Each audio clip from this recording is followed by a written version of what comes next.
Bismillahirrahmanirrahim. Assalamualaikum warahmatullahi wabarakatuh. Selamat datang kembali dalam pembelajaran online bersama saya Ambar Kasih. Pada kesempatan kali ini, kita akan belajar mengenai teori kemagnetan. Topik yang akan kita pelajari yaitu pengertian magnet, sifat-sifat magnet, percobaan Ørsted, dan pemanfaatan medan magnet. Sebelum kita melakukan penyelidikan membuat magnet, kita harus tahu terlebih dahulu apa itu magnet. Magnet itu apa sih? Magnet adalah jenis batuan yang memiliki kemampuan bisa menarik benda-benda tertentu. Menurut pengertian dari Kamus Besar Bahasa Indonesia, magnet diartikan sebagai setiap bahan yang bisa menarik logam besi. Kata magnet sendiri berasal dari bahasa Yunani yaitu magnetis litos. Kata itu memiliki arti batu magnesian.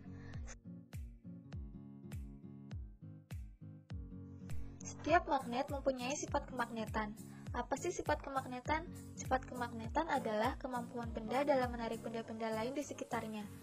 Sifat magnet yang pertama yaitu magnet bisa menarik benda tertentu. Benda yang bisa ditarik oleh magnet ini disebut dengan benda magnetik. Yang kedua, magnet punya dua kutub, yaitu kutub utara dan kutub selatan yang terletak pada ujung magnet. Yang ketiga, kutub yang berbeda saling menarik dan kutub yang sama saling menolak. Sifat magnet yang keempat yaitu gaya magnet bisa menembus penghalang. Melalui percobaan Ørsted, kita dapat mengetahui hubungan antara kemagnetan dan kelistrikan. Ørsted menyimpulkan bahwa arus listrik dapat menghasilkan medan magnet. Untuk membuktikan hal tersebut, mari kita lakukan percobaan berikut ini. Adapun tujuan dari percobaan ini adalah untuk mengamati peristiwa induksi magnet pada sekitar kawat berarus. Yang kedua, untuk menyelidiki hubungan antara kemagnetan dan kelistrikan. Dan yang ketiga, untuk menentukan besar dan arah medan magnet di sekitar kawat berarus. Alat dan bahan yang dibutuhkan yaitu silet, air, kawat tembaga, dan batu baterai. Selanjutnya, mari kita simak percobaan berikut ini. Pada percobaan Ørsted ini, silet yang kita letakkan di atas air diibaratkan sebagai kompas. Kedua ujung silet akan menghadap ke arah utara dan selatan. Selanjutnya, silet akan didekatkan dengan kawat tembaga yang kita hubungkan menggunakan batu baterai. Nantinya, kawat tembaga ini akan menghantarkan arus listrik. Pada percobaan pertama, kita posisikan kutub positif batu baterai menghadap ke arah utara dan kutub negatif menghadap ke arah selatan. Arus listrik akan mengalir dari arah utara ke selatan atau dari kutub positif menuju kutub negatif. Kita hubungkan kawat tembaga pada batu baterai,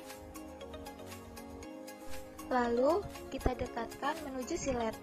Amati pergerakan pada silet. Terlihat bahwa silet akan bergerak ke arah timur. Semakin kita mendekatkan kawat tembaga menuju silet, pergerakan semakin terlihat. Dan sebaliknya, saat kita menjauhkan kawat dari silet, silet akan kembali ke posisi semula.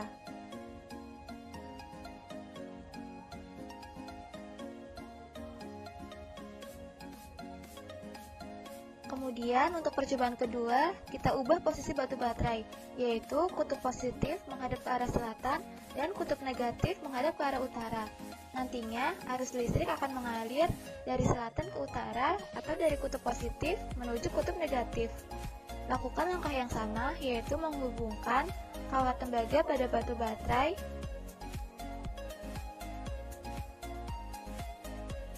Selanjutnya, dekatkan lagi menuju silet. Amati bahwa terlihat silet akan bergerak ke arah barat. Seperti pada percobaan pertama, semakin kita dekatkan kawat pada silet, maka pergerakan semakin nyata terlihat. Dan sebaliknya, saat kita menjauhkan kawat dari silet, silet akan kembali ke posisi semula. Berdasarkan percobaan Ørsted yang telah kita lakukan, kita mendapat fakta bahwa jarum kompas mengalami penyimpangan saat berada di sekitar kawat yang berarus. Selain itu, juga dapat diketahui bahwa penyimpangan jarum kompas dipengaruhi oleh besar arus yang mengalir pada kawat. Jika arusnya diperbesar, maka jarum yang menyimpang akan semakin jauh. Akan tetapi, jika arusnya diperkecil, maka penyimpangan yang terjadi juga semakin kecil.